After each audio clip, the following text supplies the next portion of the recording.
Good evening. It's 6 p.m. and I'd like to call the Citizens Public Safety Review and Appeal Board meeting for July 11th, 2023 to order. Roll call, please. Jason Allen. Christopher Caldwell. Present. Wally Ferrara. Present. Luis Garcia. Curtis Gardner. Here. Ebony Hemphill. Present. Barb Miller is excused. Vernon Payne. Here. Susan Stapleton. Here. Larry Tolbert. Present. Thank you for being here tonight in person and as well as via the city's live streaming platforms. Public comments will be accepted during the times as indicated on today's meeting agenda. Community members that wish to provide public comments over the phone can call 888-382-9556 during the citizen comments period. They will enter a queue and will be prompted to offer their comments in turn. Callers will be commenting to the board live and will no longer be able to leave a recorded message. I'd like to take this time to introduce our newest board member. Jason Allen is our newest board member. He is a native of New Orleans, Louisiana, and moved to Kalamazoo in 2006. Jason currently works for CSM and is assigned to the Pfizer project in Portage. Jason is a lifetime member of Omega Psi Phi Fraternity Incorporated and a silver lifetime member of the NAACP. Jason is also involved with various community initiatives, advocates, and leader for Police and Community Trust, which is ALPAC, and is extremely enthusiastic about advocating for social justice with the judicial system. I'd like to take this time to welcome Jason to our board. Thank you. If you permit me, I'd also like to comment on Jason's experience. He has extensive past experience on the international level, working on engineering projects and policies. As a matter of fact, he spent some time in United Arab Emirates, where my daughter happens to live, working on policy and engineering projects. And so, very excited to have you join this board. And importantly, he belongs to an excellent fraternity. Welcome. Thank you once again. We'll have, in your package, you had the minutes from our previous meeting and an opportunity to review same. Are there any corrections, additions, deletions to the minutes? If not, the chair will entertain a motion to accept and adopt the minutes. Move to accept. Support. There's a second and support. All those in favor signify by saying aye. Aye. Opposed, same sign. Minutes are adopted. We will have our PCR report at this time.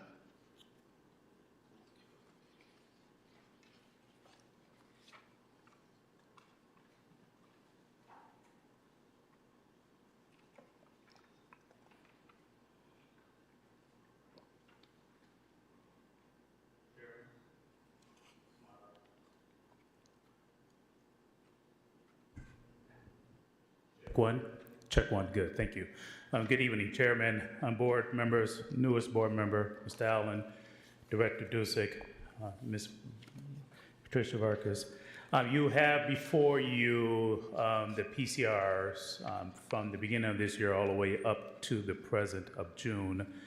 Are there any specific questions, any thoughts that you may have? I also want to ask, on our transparency page, a few months ago, we made it a little bit more graphic and everything, and just wanted your input on that, what you thought of it compared to what it was previous done. So we created more pie charts and etc. Any questions or discussion from the board regarding the most recent and collective PCR report?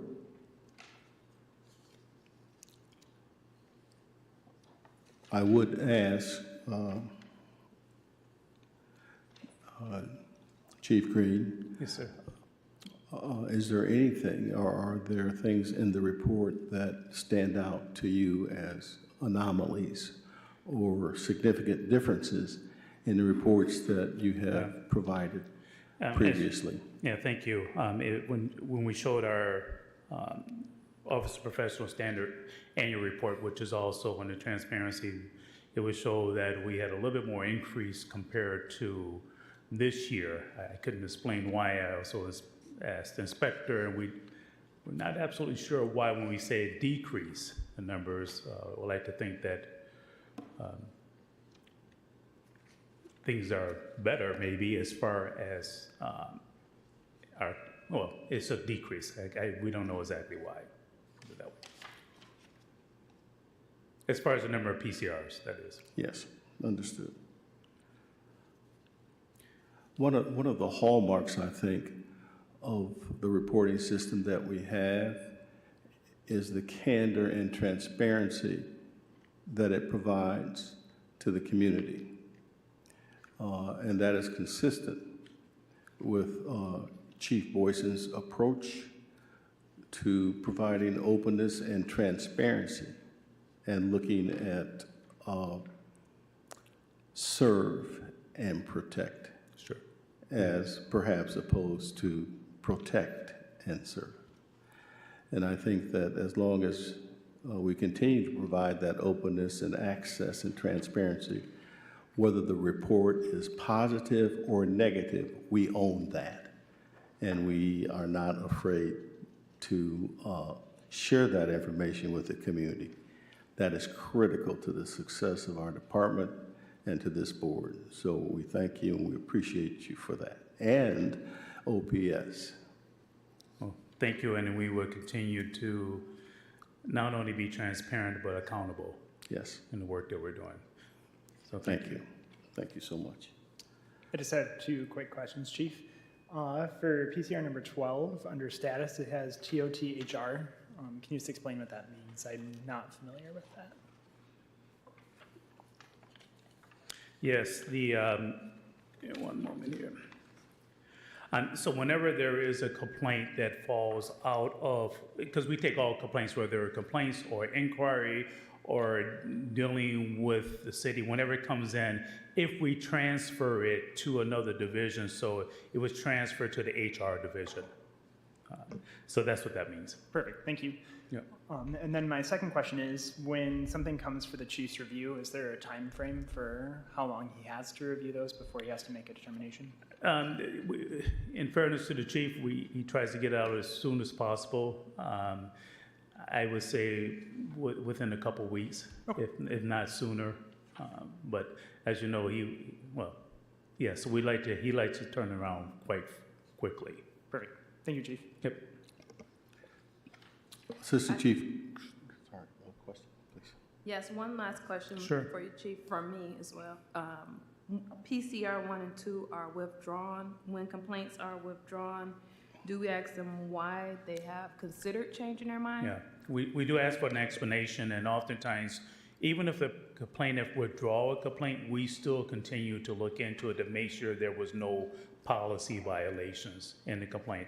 We also ask why did you withdraw your complaint? Is it because someone explained the detail of the situation, or is it because whatever the reason may be? So yes, and we also note that in the report. Yep. You may have already answered this, and it may be on our transparency page for discussion's sake. Could you explain how my 90 data Yeah. is collected Wow. as opposed to the data that we're currently looked at? Are they aggregated or are they separated? Sure. Now I can do it now, or I can do it under our update for professional standards. Yes. Thank you. Update on the professional Okay, standards. would be thank fine. you. Any other questions? Thank you. Our next agenda item is professional standards. Welcome back. Oh, let me begin by just giving you a couple updates. I know last month we covered quite a bit of extensive information that you're asking for in our department. Office of Professional Standards is gathering all the requested information, especially from the minutes, whether it's from the 213 traffic stop study, all the way from given the statistic and data that you're working on. So hopefully we'll have that extremely very soon. What I do have is a brief update for the My-90. So let me clarify your question. Chairman, you asked if the My-90 data, if it's aggregated where it's gathering information. As you remember, the My-90 project the 90-day has just come to a close. There is two processes that we're really looking at, actually three. One is the officer survey internally. The other one is that when someone calls 911, that the dispatchers, when it calls into the dispatch center, then they will send out a survey 6 or 7 hours later. So that's the data that we gather from 911 calls. And then the third process is the traffic stop study. Now, these two dashboards are separate when we talk about the 911 call compared to the traffic stop study. If I'm not mistaken, we should have the updated 911 calls on the transparency page. So everyone who called in, we have how many people responded to it. And I can give you a quick overview of the number of respondents in aggregated for the time. 81% of the calls that we received, let me back up. I don't know if you have this information in front of you, but it is on the transparency page, or it should be updated. Overall, we had, of all the calls that we received from the 911 dispatch center, we had 11% return. And 11% return is roughly the same that they're seeing nationwide. So our numbers are 1,400, a little over 1,400 people responded to the surveys itself, and it breaks it down by positive, very positive, neutral, negative responses. And remember, it's based on procedure justice questions. How did the officer make the person feel, and et cetera. So those statistics are on the transparency page. What we are waiting on is still the dashboard from the third party to send us the aggregated information dealing with the traffic stop. We double checked with them today. We still have not received it. We probably will not receive it for another day or two. And we were told one of the reasons that we haven't gotten complete data because other departments are beginning to pick up on participating in this project. So the difference between this survey, remember this survey is not a substitution for the traffic stop study or any form of a traffic stop study. This is no difference than going to any of your restaurants or the doctor's appointment or anything to get immediate feedback on the interaction that you had with the public safety officer immediately. So the question said, how was your interaction with the officer, whether it was a 911 call or from a traffic stop that would occur? The other thing that's really fascinating for us that's very informative is that one of the questions that is asked is, what is your main concern that you have with the city of Kalamazoo? And the number one concern that we've constantly received, at least for the last 3 months, is gun violence. Gun violence is the number one concern that we have. And then it narrows it down from percentages all the way down to the lower. So that's the difference between information, but it is aggregated from the time. We are continuing to participate in this project. We still have to work out all the details for contracts and everything like that, but we're really excited so far about it. As soon as we get the information from the traffic stops, we'll definitely send it to the board. We will also put it on our transparency page. And then, if feasible, the next meeting or the following meeting, we can give a complete report on the 90 days of the. Any questions? Will you start all over with a 90-day? We can, yes. Oh, Yeah. you will? We can start off from, you mean from day one to, Yeah. yes. Yeah, Okay. what we gather and what we learn and what we improve within that 90 days. Oh, okay, good. Chief, you said other departments, and I just want to be sure, clarify. When you say other departments, you mean within KDPS, not Oh, other, I'm sorry, not other- other jurisdictions. Other jurisdictions. Other of the law. jurisdictions. Now, I was told this today from one of our lieutenants who said, I asked him about the Minite, the person who's really been, who's been putting all this together in our department. And he said, Assistant Chief, I just want to let you know that other departments are beginning to pick up on the My-90 project. Other departments being other jurisdictions. I didn't ask where. I don't know if it's the state of Michigan or other departments. It's a nationwide project. Okay. So, like you said, we're right in line with what's going on nationally. Sure. Okay. Thank you.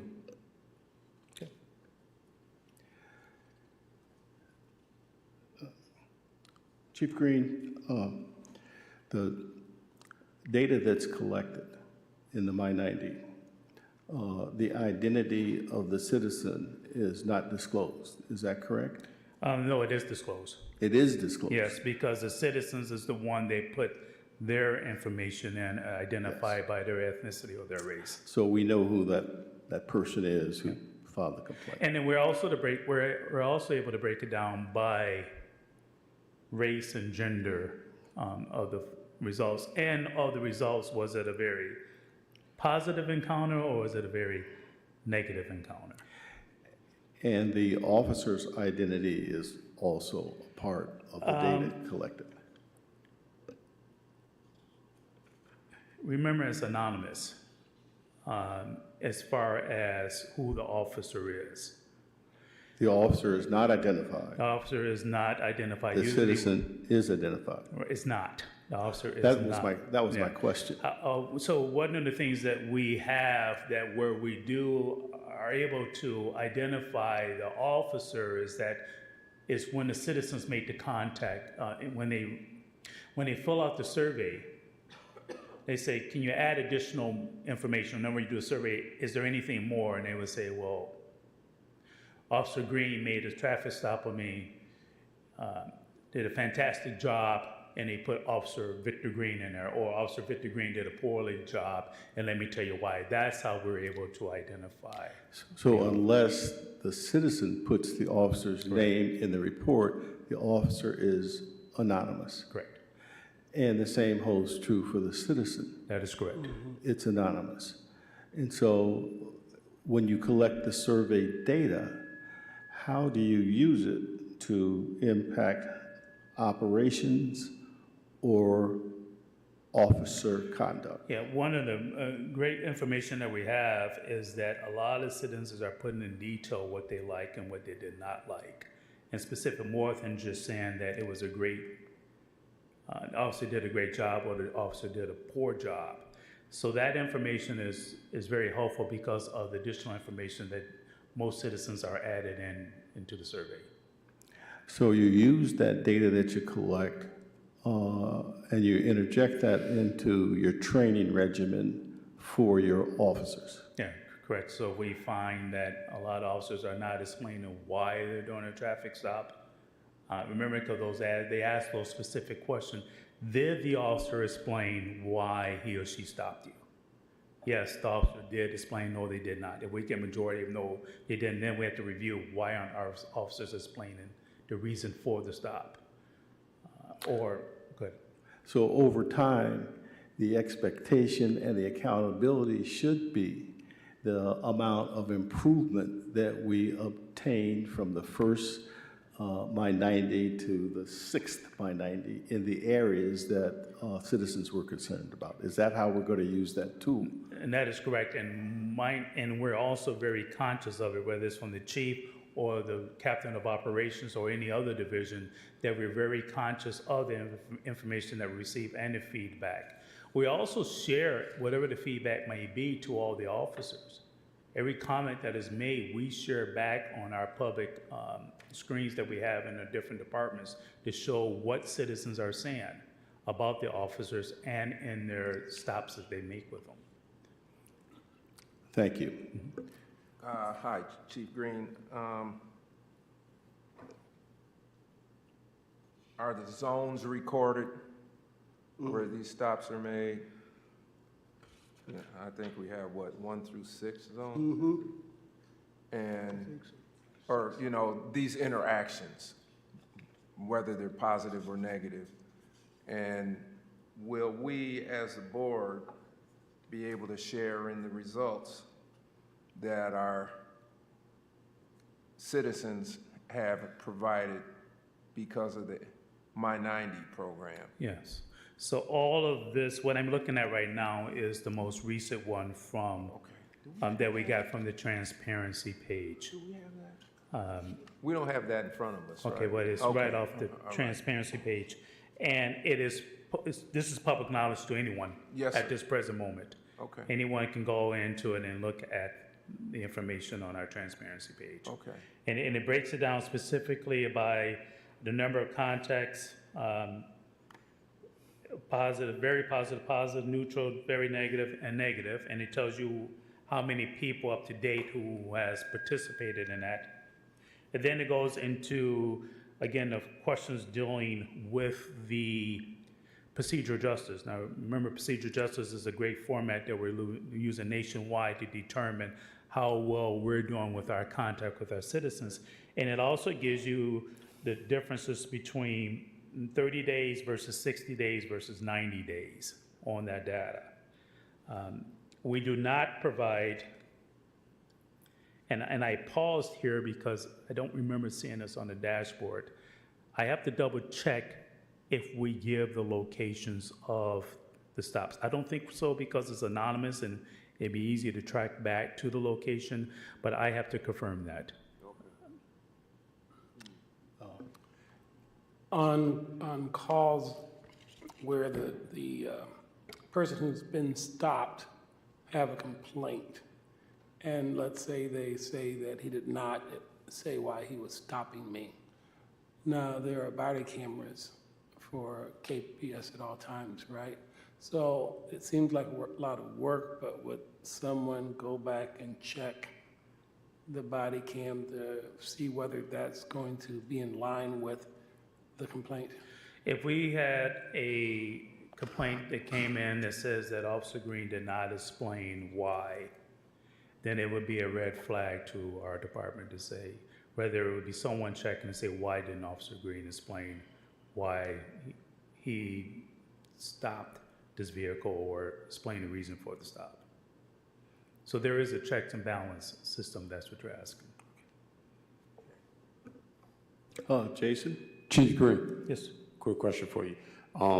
You said the information that you got, you were going to use it in conjunction with training, correct? Having conducted training before, I know it's a lot easier to do the training for new people coming in, say recruits of that nature. But is there a plan in place for the training for the officers already in the field, especially those officers training the new hires, based off the information that you have? Yeah, so remember, this is just one vehicle that we use to consider what trainings that we're looking at, especially in the coming up months. So yes, this is one vehicle, whether it's a senior officer or an officer that has just got sworn in and they're beginning to start their patrol. So yes, it is a cross-reference between, it doesn't matter where within the department, but it is used. Okay, because I guess because it's an anonymous system, Yep. I'm just trying to figure out the route to make sure that the officers that do need it receive it. Right. Now, that's where also, remember, this is just one piece of information.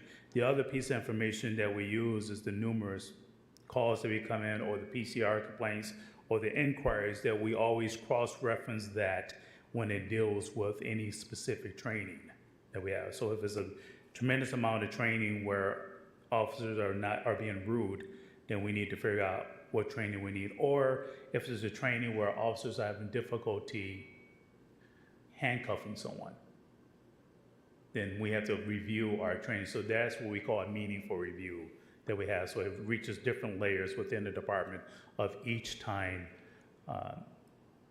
whether there's a use of force or even when there is a complaint done. Okay, and is there a schedule for that review? Is it periodic based on all the tools It is that done you just told us? immediately. it's done immediately. So for each one of those that you told us, it's immediately done, and then how long before it's implemented into the training? All right, so remember, we're talking about different variables. This right here is anonymous, so whenever we have a red flag on this, we're gonna look at it and make sure that we're finding if there's rudeness, whatever the training may be. When we're talking about meaningful reviews, such as use of force or anything like that, that is done immediately through the department.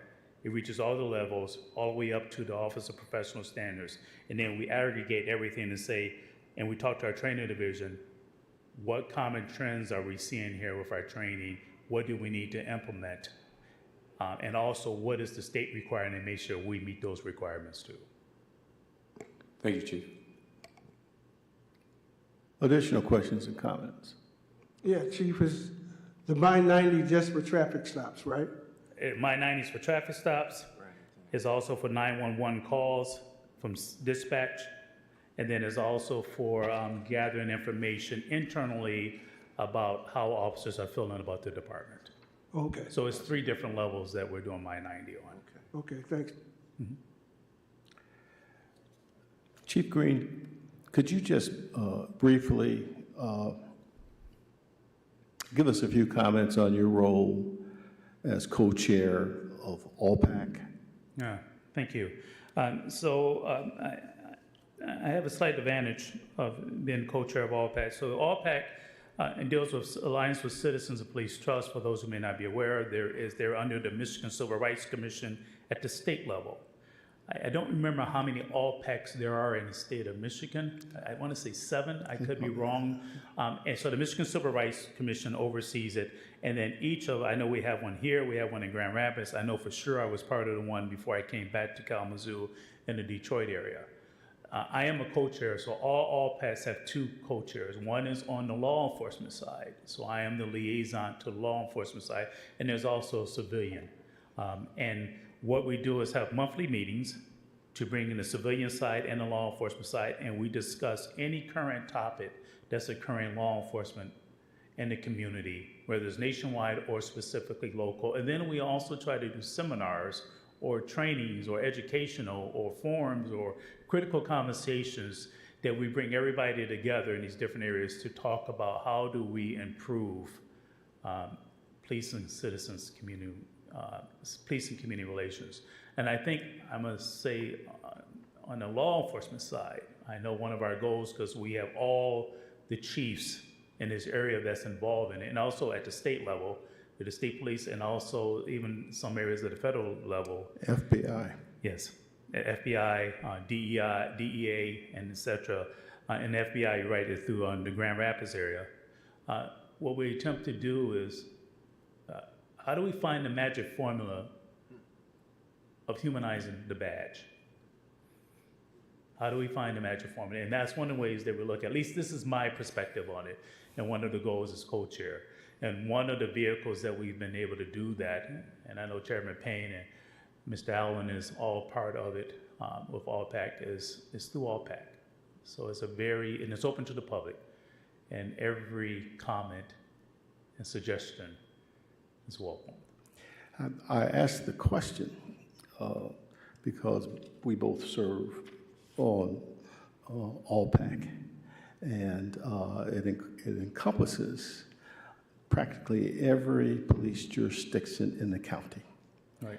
And I wanted everyone to understand the depth and the breadth of your experience because you were also heavily engaged in ALLPAC in the Detroit area. As a matter of fact, you're in a leadership position there. Yeah. And questions and comments are posed to you during those meetings and not in advance, correct?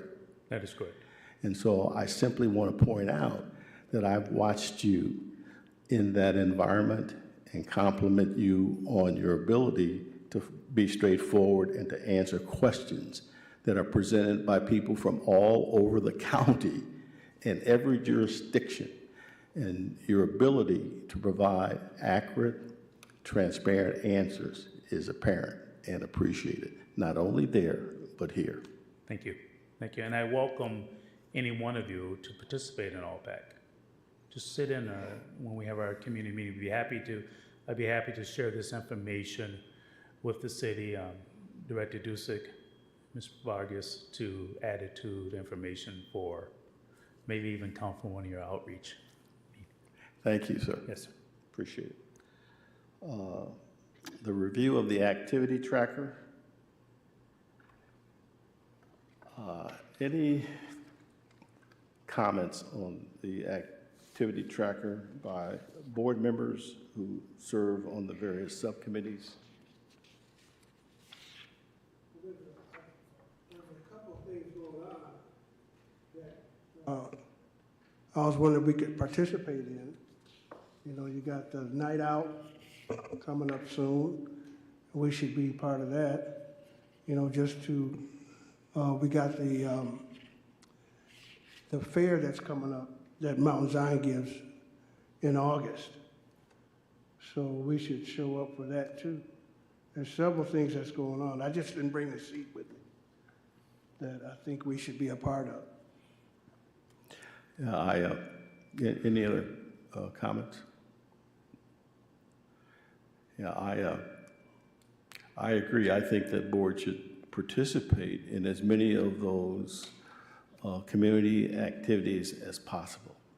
But I also am aware that as subcommittee members, board members are expected to put some time into those subcommittee activities and work.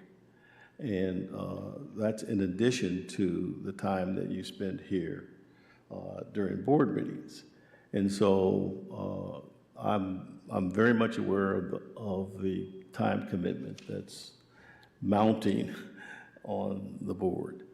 And that needs to perhaps be a part of a future discussion at a workshop in terms of how to manage those things. But I agree totally with the fact that we need to be visible at those activities. Absolutely. Any other comments on the activity tracker?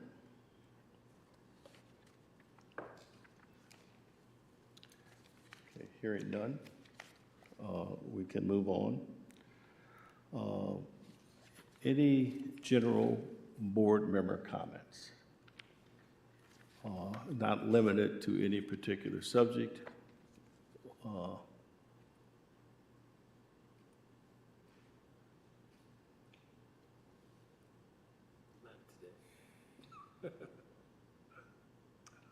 Okay.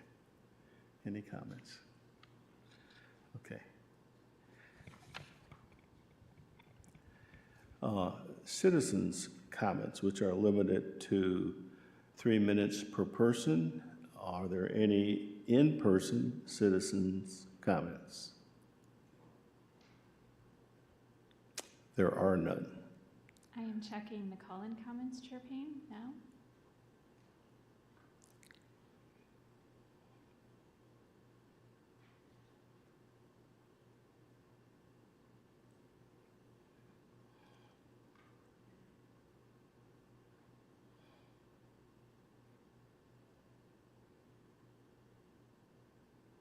There are no call-in comments, Chair Payne. There are no call-in comments. Our upcoming meetings are August 8th for an appeal, and following the August 8th meeting, we are scheduled to meet on September 12th. I will entertain a motion to adjourn. I'll make that motion. Second? Second. It has been moved, and we have a second to adjourn this board meeting. All those in favor signify by saying aye. Aye. Opposed, same aside. Have a wonderful rest of your week.